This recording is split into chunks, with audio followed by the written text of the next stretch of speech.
圣经故事新旧约，台湾教会公报社印，1954年。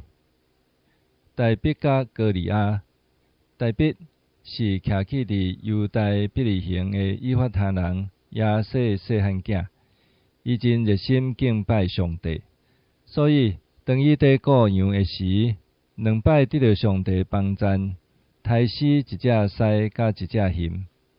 迄时以色列的百姓甲非利士人伫交战。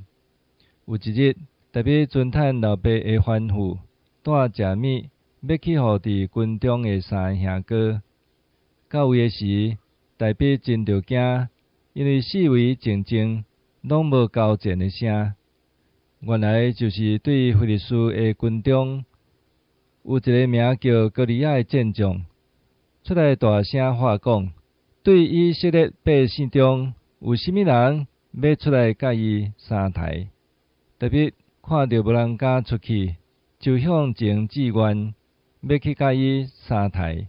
大毕的兄哥真受气，总是扫罗王应允伊，随时脱伊的剑架起来，互大毕穿。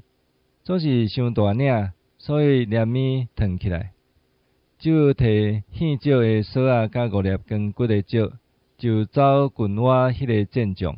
哥利亚看到大毕活来，就笑伊讲：遮尔细汉的囡仔囝来抵着我。总是大毕应讲，伊毋是我靠家己的气力，就是我靠伊服侍的上帝的气力。后来大毕摕一粒石用锁掀起，哥利亚随时倒落去就断气，因为第一粒石头拄拄着伫伊的头遐。